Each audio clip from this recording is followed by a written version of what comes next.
Sveiki visi, šiandien aš esu vėl su jumis ir su dar vienu projektu, iš kurio galėsite užsidirbti pinigų. Pirmiausia, norėčiau pakalbėti apie tai, apie Bitcoin'o pasikeitimus, tai yra Bitcoin'as vėl šoka į viršų, šoka labai aukštai ir pasiekė vėl $1000 ribą. Tai yra mano antroji elektroninė piniginė, kodėl aš ją susikūriau, nes turėjau truputėlį problemų, tai nutekėjo informacija. Per savo kvailumą aš paskelbiau viešai savo wallet ID ir ačiū Dievui nieko blogo nenutiko. Kiekvienas iš jūsų galėjot paprasčiausiai įveikti mano Bitcoin'o piniginę ir pasiimti mano visus Bitcoin'us. Bet to nenutiko, paprasčiausiai susikūriau naują elektroninę piniginę ir persivedžiau į savo iš senos perėjau į naują piniginę. Visus savo Bitcoin'us persimečiau. Ir dabar nutiko taip, kad mano elektroninė piniginė yra pririšta prie Kanados dolerio, bet tai čia nieko baisaus. Visą informaciją aš galiu matyti čionais. Tai kaip matote, Bitcoin'as pasiekė $1000 ribą, kaip ir sakiau, ir jisai nenori niekur eiti ir jisai po truputį vėl kyla aukštyn. Ir žiūrėsim, kas lauks mūsų ateityje. Taigi dabar einam prie pačio projekto, tai yra nuotraukų rūšiavimas ir už nuotraukų rūšiavimą jūs gausite atlygį. Už tam tikrą darbą gausite tam tikrą atlyginimą. Šis projektas yra nepririštas prie Bitcoin'o, tai norint užsiregistruoti, jums reikės turėti PayPal accountą, jeigu jo neturėsite, tada paprasčiausiai net negalėsite čia užsiregistruoti. Čia jums būtinai reikės PayPal accountą, kartuoju.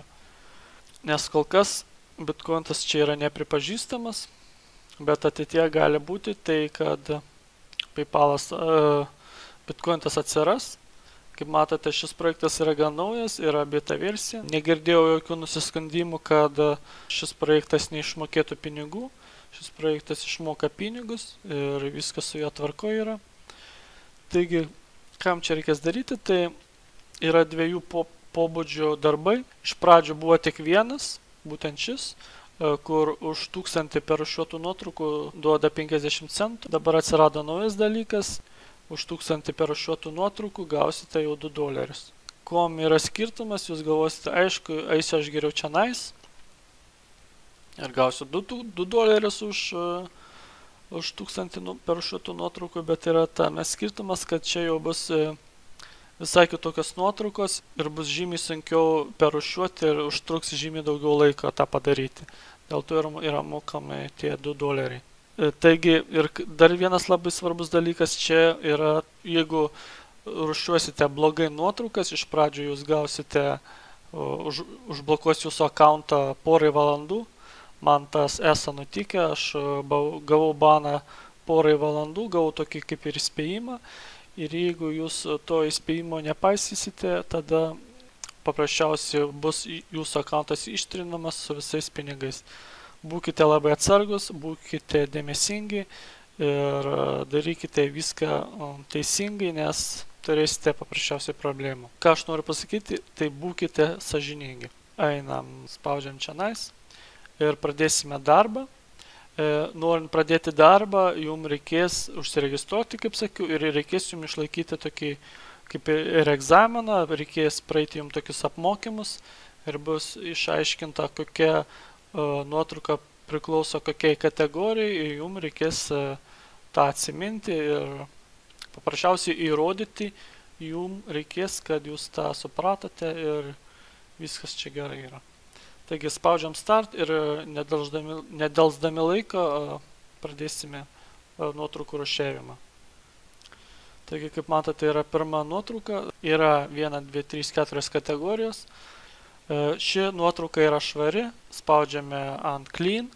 Jeigu yra nuogo kūno, pavyzdžiui, moteris paplūdimyje su apatiniu trikotažu arba ryški su apatiniam kelnaitėm, tada spaudžiame GP13 ir jeigu yra viskas atidengta, ta prasme, paprasčiausia pornografinė nuotrauka, tada reikia jau spausti čionais. Ir paskutinis yra, man dar nį kartą nesą iškritę, jeigu yra labai daug kraujo ir smurto, tada spaudžiate paskutinę kategoriją. Taigi, ši nuotrauka yra švari, viskas su ja gerai, spaudžiame clean. Čia jau yra antra nuotrauka, čia jau reikia spausti, kad, kaip ir minėjau, čia yra vienas piešinukas, mergina, kuris sėdi prie baseino, daug nuogo kūno, spaudžiame čionais. Kaip sakiau, bus apmokymai ir jūs patys viską suprasite. Ir dar vienas dalykas, jeigu esate nepilnametis, jūs irgi turėsite problemų ir gali būti, kad negausite išmokas. Norint gauti pinigus, jums reikia būti pilnamečiu. Taigi einam prie trečios nuotraukas. Čia irgi piešinukas kažkoks, matas nuogo kūno, nežinau, ką čia daro. Nuotrauka yra gan paprasta, medžio gabalas, spaudžiam clean. Čia matome irgi moterį, čia jau matosi jau kaip ir biški nuogo kūno, kojas ir taip toliau. Spaudžiam šitą, čia spaudžiam clean, čia clean spaudžiam. Čia spaudžiam clean irgi. Ir va taip rūšiuojate nuotraukas. Clean, clean, clean ir paprasčiausiai taip ir rūšiuojate. Ir taip rūšiuojate. Prarūšiavę 1000 nuotraukų gausite 50 centų. Norint gauti pinigus į savo PayPal accountą, jums reikia surinkti $20. Nesu girdėjęs jokių nusiskundimų, kad pinigai nėra išmokami ar dar kokių neigiamų komentarų, kad šis kas susijęs su išmokėjimu. Visi, kas surinkė $20 ir buvo sąžiningi, negavo jokių baudų už tai, kad blogai rūšiavo, buvo išmokėti pinigai. Manau, mane supratote, nes anksčiau ir vėliau dabar einam į statistiką, į mano statistiką. Taigi aš pradėjau 1, 2, 3, 4, 5, 6. Prieš savaitę laiką šiam projektui aš skyriau į dieną po, maksimum 1 valandą. Pirmą dieną aš išrūšiavau 4000 nuotraukų, paskui 3500, po 1000, po 1500. Čia 1000 net nesiekė, čia vakar irgi gan mažai palyginus. Ir čia po 300. Esu girdėjęs, kad žmonės uždirba iš šio projekto, būtent iš šio projekto po $20 į dieną, gal kai kurie net daugiau. Čia jau priklausys nuo jūsų greičio. Kaip matote, kol aš kalbėjau, nežinau, prarūšiavau gal, nežinau kiek, gal 10 nuotraukų ir ten buvo 60 kažkeli centai. 2 ar 3 centus uždirbu, vienu žodžiu. Esmė yra tame, tiesiai šviesiai sakau, jums reikės rūšiuoti pornografinės nuotraukos nuo nepornografinių nuotraukų. Gali būti, kad bus šokiruojančių vaizdų, tai paprasčiausiai, jeigu esate silpnų nervų žmogus, siūlau jums to net neužsiimti. Taigi, tokie vat reikalai. Tikiuosi nieko nepamiršau pasakyti. Ir dar labai vienas svarbus dalykas. Jeigu būsite, dabar mano taiklumas yra, aišku, geriausia būtų 100% turėti, bet dabar šiuo atveju turiu 98,7. Jeigu bus mažiau negu 96%, tada jau turėsite problemų. Gali būti, kad iš pradžių jūs gausite įspėjimą, užblokuos ten ant poros valandų, bet jeigu ta situacija pasikartos, jūs gausite paprasčiausiai baną ir prarasite visus savo pinigus.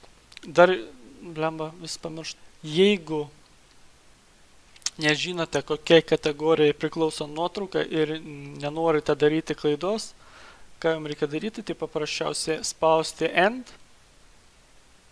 ir vėl spausti Start. Ir tada užsikrausius visiškai kita nuotrauka. Tada nedarysite klaidų ir jeigu atsiras tokia nuotrauka, kur esat neįsitikinę, kokiai kategorijai priklauso nuotrauka, paprasčiausiai išjungiate ir vėl įjungiate ir užsikraus visiškai kita nuotrauka. Kaip pavyzdžiui, šią nuotrauką jau reikėtų skirti antrai kategorijai. Čia aišku, clean, švari nuotrauka, be jokios pornografijos. Tikiuosi nieko nepamiršau paminėti. Prašau mane subscribe, like ir taip toliau. Ateityje dar bus tikrai daug projektų, apie kuriuos dar turiu galvoje ir juos testuoju. Už kokios savaitės ar 2 laukite mano naujojo video. Ačiū už dėmesį, iki kitų kartų, ate.